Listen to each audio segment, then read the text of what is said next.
उत्तर प्रदेश की जिन 2 सीटों पर आज हम बात करेंगे, उस पर त्रिकोणीय मुकाबले दिखने के आसार हैं। इस सीट पर एक ही बिरादरी के तीनों प्रत्याशी होने की वजह से यहाँ का मुकाबला बेहद रोमांचक हो गया है। तो आज हम बात करने जा रहे हैं 2 महत्वपूर्ण सीट, जौनपुर और मछली शहर लोकसभा सीट की। सबसे पहले हम बात करेंगे जौनपुर की। जौनपुर पूर्वांचल की ऐसी लोकसभा सीट है जिसने नामांकन से पहले हर रोज न सिर्फ राजनीतिक पंडितों बल्कि मतदाताओं को भी चौंकाया है। चाहे भाजपा का टिकट घोषित करना हो या फिर सपा से बाबू सिंह कुशवाहा को चुनावी मैदान में उतारना हो, बसपा से श्रीकला रेड्डी का आना और फिर वापस होना और कुछ ही दिनों में धनंजय सिंह का भाजपा को समर्थन देने की बात कहना, मतदाता यही सोचते रहे कि राजनीति का ऊँट कितने करवट बदलेगा। भाजपा ने 2 मार्च को महाराष्ट्र के गृह राज्य मंत्री रह चुके कृपा शंकर सिंह को चुनावी मैदान में उतारा तो सब चौंक गए। कृपा शंकर सिंह जौनपुर के सहोदपुर गांव के मूल निवासी है, मगर राजनीति की गहरी जड़ें उनकी मुंबई में भी है। दरअसल जौनपुर का मुंबईया कनेक्शन ऐसा है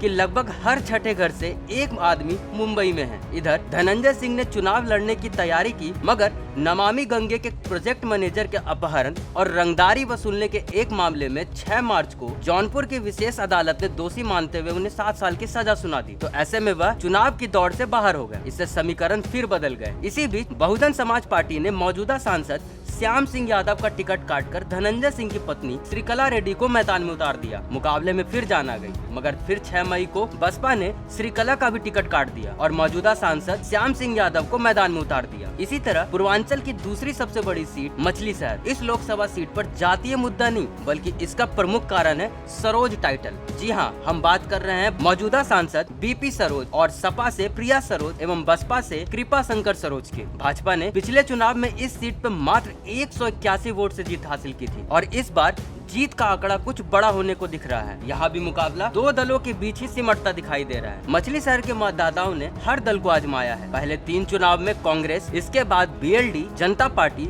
जनता दल, भाजपा और फिर बसपा सपा की बारी आई। पिछले 2 चुनाव से भाजपा जीत रही है। भाजपा ने मौजूदा सांसद बीपी सरोज को ही टिकट दिया है, तो सपा ने युवा चेहरा अधिवक्ता प्रिया सरोज को मैदान में उतारा है। प्रिया सरोज विधायक तूफानी सरोज की बेटी है। पिछले 1 महीने तक चुनाव एक तरफा जैसा हो गया था, मगर हवा फिर बदली और मुकाबला कड़ा हो गया। तो वही बसपा ने पूर्व आईएएस कृपा शंकर सरोज को उतारा। पिछले कुछ चुनाव के आंकड़े देखें तो बसपा का कैडर वोट यहाँ पार्टी के साथ मजबूती से खड़ा दिखाई दे रहा है और इसी के बलबूते बसपा खुद को मजबूत मान रही है। तो यहाँ तीनों प्रत्याशी एक ही बिरादरी से हैं, तो तीनों का जोर सवर्ण वोटों पर है। यादव वोट में विखराव नहीं हुआ तो सपा यहाँ भाजपा को कड़ी टक्कर देती हुई दिखाई देगी। इसी तरह भाजपा ने सवर्ण समाज के मतदाताओं में सेंधमारी रोक ली और गैर यादव ओबीसी को अपने साथ मिलाया, तो परिणाम फिर से एक बार भाजपा के पक्ष में दिखाई देगा।